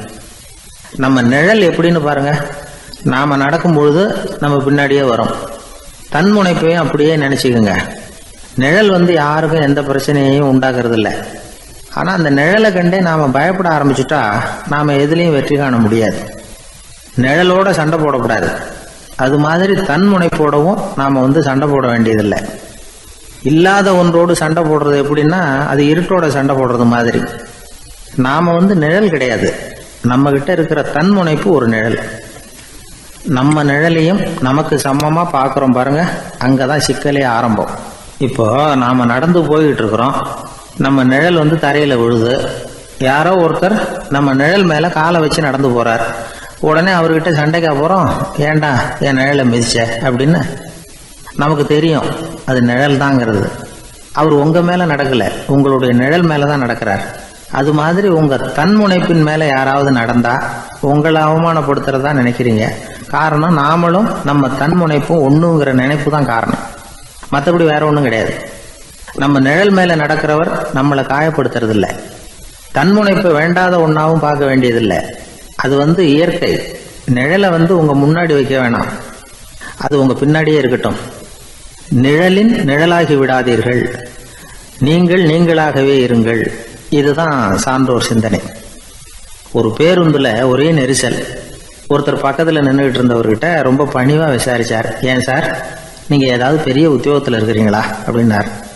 அப்படிலாம் ஒன்றும் இல்லைங்கன்னார் அவரு. அப்படின்னா வேற ஏதாவது அரசியல்ல பெரிய பதவியில் இருக்கிறீங்களா அப்படின்னு கேட்டார். அதுவும் இல்லைங்கன்னார். சரி, பணமாவது அதிகமாக வச்சிருக்கீங்களா அப்படின்னு கேட்டார். அப்படிலாம் ஒன்றும் கிடையாது சார்னார் அவரு. அப்புறம் எதுக்குடா என் காலை மிதிச்சுக்கிட்டு இருக்கிற, எடுறா காலை அப்படின்னாராம் இவர். ஒரு ஆள் இருந்தார். அவர் தன்னை ஒரு குருன்னு சொல்லிக்கிட்டார். மௌன குரு, வாயே திறக்கிறதில்ல. அவருக்கு 2 சீடர்கள் உண்டு. இவங்க தான் வர்றவங்க கிட்ட பேசுவாங்க, விளக்கம் கொடுப்பாங்க. ஒரு நாள் இந்த சீடர்கள் 2 பேரும் எங்கேயோ வெளியில் போயிட்டாங்க. அந்த நேரம் பார்த்து ஒருத்தர் அங்கே வந்தார். குரு கிட்ட போனார். குருவே, புத்தர்னா என்னன்னு கேட்டார். குருவுக்கு ஒன்றும் புரியல. அவர் உண்மையான குருவாக இருந்தாவில் புரியும். அவர் திருன்னு முழிக்க ஆரம்பிச்சிட்டார். இந்த நேரம் பார்த்து இந்த சீடர்கள் எங்கேயோ போயிட்டாங்களே, என்ன பண்ணுறது, உதவிக்கு யாராவது கிடைக்க மாட்டாங்களா அப்படின்னு அப்படியே சுற்றி பார்க்குறார். அங்கங்கே பார்க்குறார். வந்தவர் இதை கவனித்தார். ஏதோ புரிஞ்சுக்கிட்ட ஒரு மாதிரி அடுத்த கேள்வி கேட்டார். தர்மம்னா என்ன சுவாமின்னார். குருவுக்கு ரொம்ப சங்கடமாக போச்சு. நம்ம நிலைமை இப்படி ஆகிட்டுதே, இக்கட்டில் மாட்டிக்கிட்டோமே அப்படின்னு நினச்சபடியே விட்டத்தை பார்த்தார். அப்புறம் குனிஞ்சு தரையை பார்த்தார். அப்படியே உட்காந்துக்கிட்டார். வந்தவர் உடனே அடுத்த கேள்விக்கு போயிட்டார். தியானம்னா என்ன சுவாமின்னார். பாவம் என்ன பண்ணுவார் அந்த குரு, பேசாமல் கண்ணை கெட்டியாக மூடிக்கிட்டார். இது ஏதுடா வம்பா போச்சுன்னு. இவர் இப்படி பண்ணால் கூட வந்தவர் சளைக்கல. இன்னொரு கேள்வியும் கேட்டார். ஆசீர்வாதம்னா என்ன அப்படின்னார். இவர் பார்த்தார், இப்படியே போனால் இவர் கேள்வி கேட்குறத நிறுத்த மாட்டார் அப்படின்னு நினச்சிக்கிட்டு எனக்கு ஒன்றுமே தெரியாதுங்கிற பாவனையில் 2 கையையும் விரித்து காட்டினார். வந்தவர் முகத்தில் மகிழ்ச்சி, மன நிறைவு. ஏதோ எல்லாம் புரிஞ்சுக்கிட்ட ஒரு மாதிரி அங்கேருந்து புறப்பட்டு போனார். வழியில் அந்த குருவோட சீடர்கள் 2 பேரையும் சந்திச்சார். உங்கள் குருவை தான் பார்த்துட்டு வரேன்னார் இவர். என்ன நடந்ததுன்னு கேட்டாங்க. இவர் வரமா சொல்கிறார், உங்கள் குரு எவ்வளவு பெரிய ஞானி தெரியுமா? புத்தர்னா என்னன்னு கேட்டேன். அதுக்கு அவர் அப்படியும் இப்படியும் பார்த்தார். அதுக்கு என்ன அர்த்தம் தெரியுமா? மக்கள் புத்தரை அங்கேயும் இங்கேயும் தேடுறாங்க. உண்மையில் அவர் அங்கேயும் இங்கேயும் தேடி கண்டுபிடிக்க முடியாது. அப்படிங்கிறத அவர் செய்கை மூலம் உணர்த்தினார். அதுக்கப்புறம் தர்மம்னா என்னன்னு கேட்டேன். அவர் மேலேயும் கீழையும் பார்த்து தர்மம் சமமானது, அதில் உயர்வு தாழ்வு இல்லைங்கிறத உணர்த்தினார். அதுக்கப்புறம் தியானம்னா என்னன்னு கேட்டேன். கண்ணை மூடிக்கிட்டார். கண்ணை மூடி காணுகிற அற்புதம் அது அப்படிங்கிறத புரிஞ்சுக்கிட்டேன். கடைசியாக ஆசீர்வதிக்கப்படுறது பற்றி கேட்டேன். கைகளை நீட்டி உதவுறது தான் அது அப்படிங்கிறத தன்னுடைய இருகை விரித்து உணர்த்தினார். எவ்வளோ பெரிய மகான் அவர் அப்படின்னு சொல்லிவிட்டு அவர் பாட்டு போயிட்டார். சீடர்கள் அதுக்கப்புறம் மெதுவாக குருக்கிட்ட வந்து சேர்ந்தாங்க. அவங்கள பார்த்ததும் குருவுக்கு கோபம் வந்துட்டுது. அடே பாவிகளா, எங்கடா போய் தொலைஞ்சிங்க, நான் ஒரு ஆளுகிட்ட மாட்டிக்கிட்டு என்ன பாடுபட்டிருக்கேன்னு தெரியுமான்னார். இது மாதிரி தான் நாம் சாதாரண மனிதர்களின் புற வேடங்களிலேயே மயங்கி போயிடுறோம்.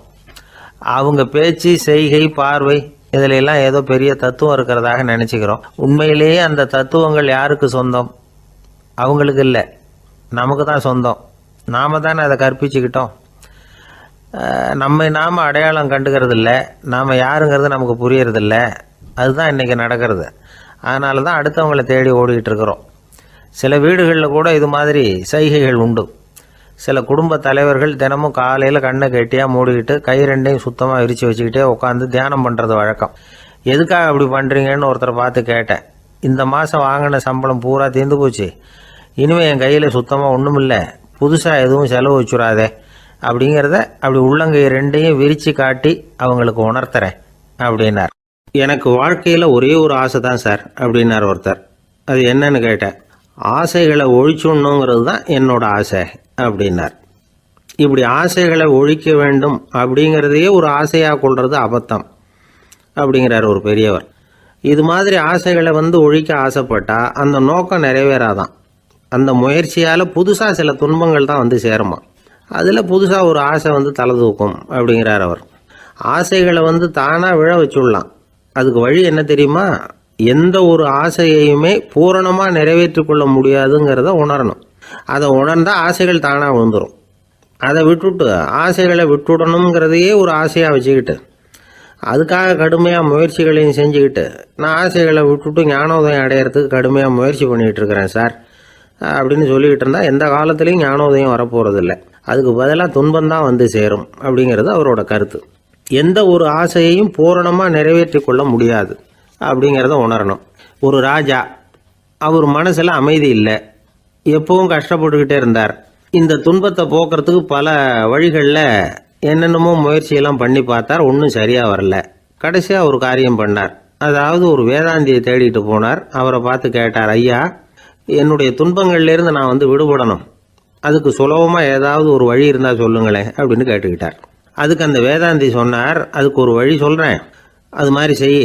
அதாவது உன்னுடைய ராஜ்யத்துக்குள்ள போதுங்கிற மனசோட வாழ்கிற ஒருத்தனை கண்டுபிடிக்கணும். அப்படி கண்டுபிடிச்சி அவனுடைய சட்டையை வாங்கி நீ போட்டுக்கணும். அப்படி போட்டுக்கிட்டா உன்னுடைய துன்பம் தீர்ந்துடும் அப்படின்னார். உடனே ராஜாவுக்கு ரொம்ப மகிழ்ச்சி. அரண்மனையில் இருந்த அத்தனை பேரையும் ஆளுக்கு ஒரு பக்கமாக அனுப்புனார், தேட சொன்னார். போதுங்கிற மனசுடைய ஒருத்தனை கண்டுபிடிச்சி கொண்டுகிட்டு வாங்க அப்படின்னார். எங்கெங்கேயோ தேடி கடைசியாக ஒரு ஆளை கண்டுபிடிச்சாங்க. அவன் போதுங்கிற மனசோடு இருக்கிறவன் தான். ஆனால் அவன்கிட்ட சட்டை எதுவும் இல்லை. இடையில கட்டியிருக்கிற துண்டே போதுங்கிற மனசோடு அவன் வாழ்ந்துக்கிட்டு இருக்கிறான். சட்டை இருந்தாவில் ராஜா வாங்கி மாட்டிக்க முடியும். அந்த வேதாந்தி ஏன் அப்படி சொன்னாருங்கிறதுக்கான அர்த்தம் இப்போ தான் ராஜாவுக்கு புரிஞ்சுதான். இது வரைக்கும் சொன்னதெல்லாம் ஞான மார்க்கத்தை தேடிக்கிறவனுக்கான உள்ள தகவல். இப்போ இன்னைக்கு இளைஞர்கள் இதை கேட்டுவிட்டு நமக்கு ஆசையே வேணாம் அப்படின்னு முடிவு பண்ணிவிட்டா வாழ்க்கையில் முன்னேறவே முடியாது. நம்முடைய முயற்சிக்கு ஆசை தான் தூண்டுகோல். அதனால் இந்த ஆசையையும் அந்த ஆசையையும் போட்டு குழப்பிக்கக்கூடாது.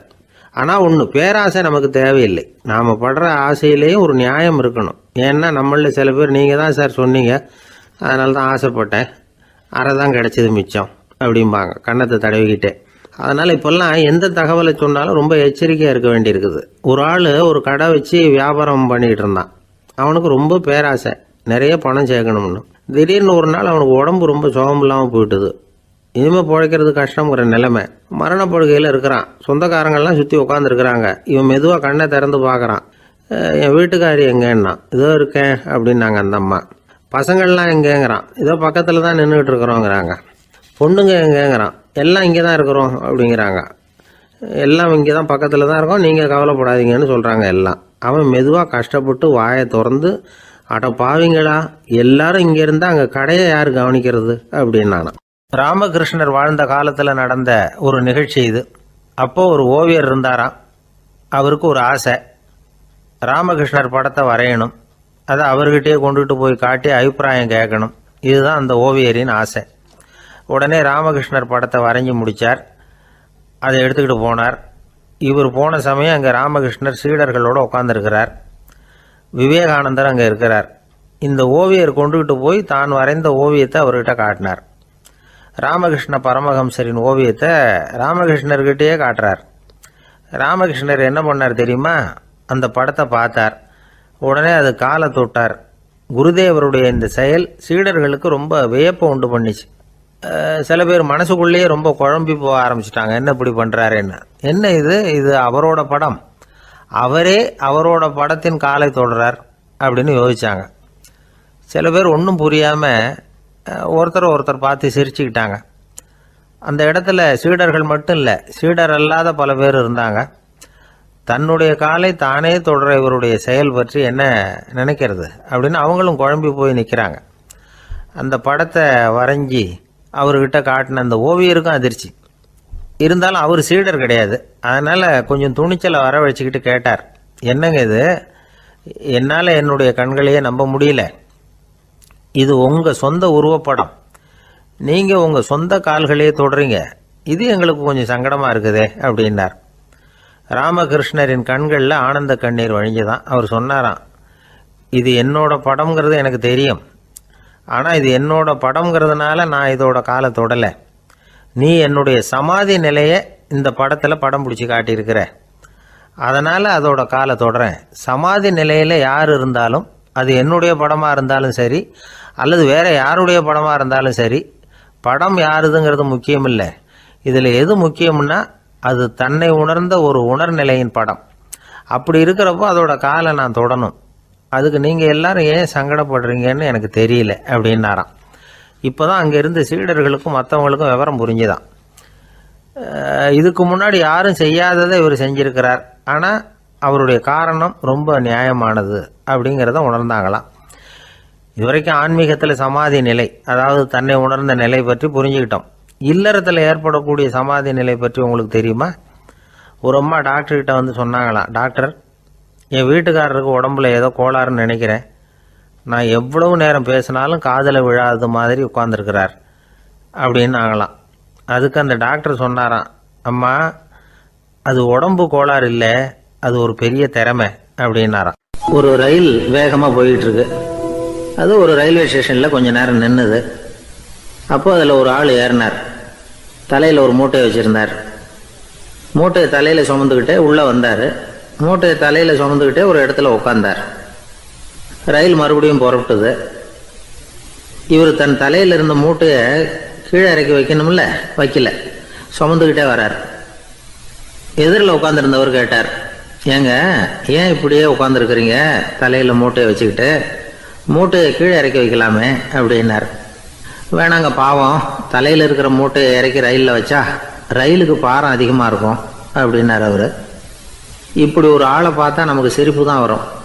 ஏன்னா ரயிலுங்கிறது அந்த மூட்டையையும் சேர்த்து சுமந்துக்கிட்டு தான் போகுது. அவன் அந்த மூட்டையை தலையில் வச்சுருந்தாலும் ஒன்று தான், தரையில் வச்சுருந்தாலும் ஒன்று தான். அதனால் ரயிலுக்கு எந்த மாற்றமும் ஏற்பட போகிறதில்ல. அதே மாதிரி தான் நம்ம மனமும். இதுவும் ஒரு தேவையில்லாத சுமை, அனாவசியமாக சுமந்துக்கிட்டு இருக்கிறோம். இதை கீழே இறக்கி வச்சுட்டா வாழ்க்கை பிரயாணம் சுகமாக இருக்கும். ரயில் பிரயாணம் பண்ணுற அந்த ஆள் மூட்டையை சுமக்கிறான், வாழ்க்கை பிரயாணம் பண்ணுற நாம மனசை சுமக்கிறோம். இது ரெண்டுக்கும் எந்த வித்தியாசமும் இல்லை. மனசை கீழே இறக்கி வச்சுட்டா பாரம் இல்லாமல் வாழலாம், பறவைகள் மாதிரி பறக்கலாம், குழந்தைகள் மாதிரி கள்ளங்கபடம் இல்லாமல் வாழலாம். இந்த வெளி உலகத்தில் நாம் நிலை பெற்று இருக்கணும், வேரூன்றி இருக்கணும். அதே சமயம் நம்முடைய உள்வெளியில் ஆன்மீக வாழ்க்கையில் பாரம் இல்லாமல் இருக்கணும். அப்போ பறக்கணும், நதியை போல் ஓடணும், மிதக்கணும், பயணம் சுகமாக இருக்கும், களைப்பு தெரியாது, கவலை தெரியாது. ஒரு சீடன் போதி தர்மரை நாடி வந்தான். குருவே, நீங்கள் என்ன வெறுமையாக இருக்க சொன்னீங்க, நான் இப்போ மறுபடியும் வெறுமையானவன் ஆகிட்டேன், அதனால் இப்போ என்ன செய்ய சொல்கிறீங்க என்ன அப்படின்னு சொல்லி வந்து நின்னான். உடனே அந்த குரு பக்கத்தில் இருந்த ஒரு குச்சியை எடுத்து அவன் தலையில் அடித்து, போய் அந்த வெற்றுத்தன்மையையும் வீசி எறிந்து விட்டு வா அப்படின்னார். நான் இப்போ காலியாக இருக்கிறேன்னு ஒருத்தன் சொல்கிறான்னு வச்சுக்கோங்க, அது உண்மை இல்லை. ஏன்னா இன்னமும் அதில் நான்கிற எண்ணம் இருக்குது. எந்த சிந்தனையும் இல்லாமல் இருக்கிறது கடினம்தான்.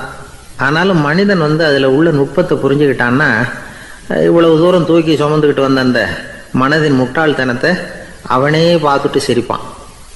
இதுதான் பெரியவங்க சொல்லியிருக்கிற ஆலோசனை. நம்மால் ஒருத்தன் தலையில் ஒரு பெரிய மூங்கில் கூடையோட ரயிலில் வந்து உட்காந்தான். கூடை தலையில் இருந்தது, கீழே இறக்கி வைக்கல. எதிரில் இருந்தவர் கேட்டார், ஏங்க எதுக்காக அதை அனாவசியமாக சுமந்துக்கிட்டே இருக்கீங்க, கீழே இறக்கி வைங்களேன்னார். இல்லைங்க, நான் வீட்டை விட்டு புறப்படும் பொழுதே என் பையன் சொல்லிவிட்டான் கூடையை தலையை விட்டு இறக்கக்கூடாதுன்னு அப்படின்னார். அவன் சின்ன பையன், விவரம் இல்லாமல் சொல்லியிருப்பான். இப்போ என்ன நேரில் வந்தால் பார்த்துக்கிட்டு இருக்கிறான், நீங்கள் இறக்கி வைங்கன்னார் அவர். அவன் நேரில் பார்த்துக்கிட்டு இல்லை, இருந்தாலும் நான் இந்த கூடையை கீழே இறக்கி வச்சா அது அவனுக்கு தெரிஞ்சிடும் அப்படின்னாரு இவர். அது எப்படின்னார் அவர்.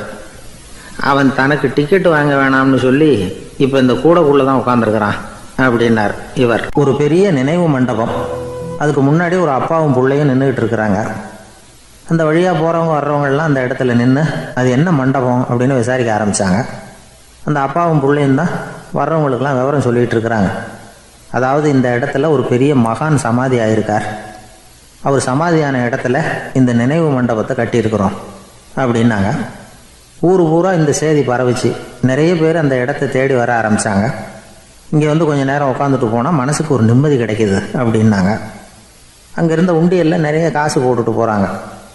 பணம் கிடுகிடுன்னு நிறைய சேர ஆரம்பிச்சுட்டுது. பணம் நிறைய சேர்ந்த உடனே அந்த அப்பாவுக்கும் பிள்ளைக்கும் தகராறு வந்துட்டுது. பணம் சேர்ந்தாலே சொத்து தகராறு வரத்தானே செய்யும், அது மாதிரி வந்துட்டுது. பையன் அடிக்கடி நிறைய பணம் கேட்க ஆரம்பித்தான். அப்பா பார்த்தார், யோசனை பண்ணார், ஒரு முடிவுக்கு வந்தார். ஒரு நாள் பையனை கூப்பிட்டார், இதை பாருப்பா, நமக்குள்ள தகராறு வேணாம். அப்பாவும் பிள்ளையும் இப்படி சண்டை போட்டுக்கிட்டா பார்க்குறவங்க தப்பாக நினைப்பாங்க. அதனால் நமக்குள்ளே சமரசமாக இதை தீர்த்துக்குவோம், என்ன சொல்கிற அப்படின்னார் அப்பா. சரின்னு நான் பையன். உடனே அந்த அப்பா என்ன பண்ணார் தெரியுமா, மகன்கிட்ட கொஞ்சம் பணத்தை கொடுத்தார். தன்கிட்ட இருந்த ஒரு கழுதையையும் கொடுத்தார். இதை வச்சு நீ பொழைச்சிக்கோ அப்படின்னு சொல்லி அனுப்பி வச்சுட்டார். மகன் அந்த கழுதையை இழுத்துக்கிட்டு அடுத்த ஊருக்கு போனான். வழியிலே அந்த கழுதை செத்து போச்சு. உடனே என்ன பண்ணலாம்னு யோசனை பண்ணான். ஒரு ஐடியா வந்தது. அந்த கழுதையை ஒரு சாலை ஓரமாக புதைச்சான். கையில் இருந்த பணத்தை வச்சு அந்த இடத்துல ஒரு கல் மண்டபம் கட்டினான். அந்த வழியாக 2 பேர் வந்தாங்க. இது என்ன மண்டபம்னு விசாரித்தாங்க. இந்த இடத்துல ஒரு பெரிய மகான் சமாதி ஆயிருக்கிறார் அப்படின்னா. இந்த செய்தி ஊர் பூரா பரவ ஆரம்பிச்சுட்டுது. நிறைய பேர் வந்து போக ஆரம்பித்தாங்க. இங்கே வந்தால் மனசுக்கு ஒரு பெரிய நிம்மதி கிடைக்குது அப்படின்னு வேற சொல்ல ஆரம்பித்தாங்க. வர வர கூட்டம் அதிகமாக வர ஆரம்பிச்சுட்டுது. உண்டியலில் பணம் நிறைய சேர்ந்துட்டுது. நகையெல்லாம் கூட கழட்டி காணிக்கையாக போட ஆரம்பிச்சிட்டாங்க. அப்பாவை விட மகன் பெரிய ஆளாயிட்டான். இதை கேள்விப்பட்டார் அப்பா. பையனை பார்த்துட்டு வரலாம்னு ஒரு நாள் புறப்பட்டு வந்தார். பையன் ஓஹோன்னு இருக்கிறான். பங்களா, காரு எல்லாம் வந்துட்டுது. எப்படிடா இந்த அளவுக்கு ஆனே அப்படின்னு விசாரித்தார். அப்பா, எல்லாம் உங்கள் ஆசீர்வாதம் தான். நீங்கள் கொடுத்த மூலதனத்தை வச்சு தான் இவ்வளவும் சம்பாதிச்சேன் அப்படின்னு நான் பையன். அது எப்படிறான்னு விசாரித்தார். அப்பா, நீங்கள் ஒரு கழுதை குட்டியும் கொஞ்சம் பணமும் என்கிட்ட கொடுத்து அனுப்பி வச்சிங்க. அதை எடுத்துக்கிட்டு வந்தேன். வர்ற வழியில் அந்த கழுதை செத்து போச்சு. உடனே யோசனை பண்ணேன், அந்த கழுதையை இந்த இடத்துல புதைச்சேன். கையில் இருந்த பணத்தை வச்சு மண்டபம் கட்டினேன். மகான் ஒருத்தர் சமாதி ஆயிருக்கார் அப்படின்னு வதந்தியை கிளப்பி விட்டேன். ஜனங்கள்லாம் ஏமாந்து போய் காசை கொண்டாந்து போட ஆரம்பிச்சிட்டாங்க. நான் பொழைச்சிக்கிட்டு இருக்கிறேன் அப்படின்னா. இப்போதான்டா நீ என் புள்ள அப்படின்னு சொல்லி சந்தோஷப்பட்டாரான் அந்த அப்பா. ஏன் அப்படி சொல்கிறீங்கன்னு கேட்டிருக்கான் பையன். கழுதை குட்டியை புதைச்சி மண்டபம் கட்டியிருக்கிற நீ, ஏற்கனவே நம்ம ஊரில் நாம் கட்டியிருக்கிறோமே மண்டபம், அது இந்த கழுதையோட அம்மாவை புதைச்ச இடம். மகான் சமாதி ஆயிருக்காருன்னு நானும் சும்மா கப்ஸாக தான் விட்டுக்கிட்டு இருக்கேன் அப்படின்னாரான் அப்பா. முட்டாள் ஜனங்களை நினச்சி அந்த 2 பேரும் சத்தம் போட்டு சிரிச்சாங்களாம். மனுஷன் ஏமாத்துறது ரொம்ப சுலபம். என் கூட படித்த ஒருத்தன் திடீர்னு ஒரு நாள் எல்லாருக்கும் அருள் வாக்கு சொல்ல ஆரம்பிச்சிட்டான். அவன் ஒரு ஆஃபீஸ்லேயும் வேலை பார்க்குறான். ஆஃபீஸில் உள்ளவங்கள்லாம் அவங்ககிட்ட வந்து அருள் வாக்கு கேட்குறது வழக்கம். ஒரு நாள் நான் அவன் முன்னாடி போய் உட்காந்து பேசிக்கிட்டு இருந்தேன். அப்போ அதே ஆஃபீஸில் வேலை பார்க்குற ஒருத்தர் அவங்ககிட்ட வந்து, சுவாமி, என் மேஜையில் வச்சுருந்த பேனா திடீர்னு காணாமல் போட்டுது, அது திரும்ப கிடைக்குமா எனக்கு அப்படின்னு கேட்டார். இவன் கண்ணை உருட்டி பார்த்துட்டு, அது உனக்கு கிடைக்காது, புதுசாக வேற ஒன்று வாங்கிக்கப்போ அப்படின்னா. சரின்னு அவர் போயிட்டார். அவர் போனதுக்கப்புறம் நான் மெதுவாக இவனை பார்த்து, அது எப்படிறாது, அது உனக்கு கிடைக்காதுன்னு அவ்வளோ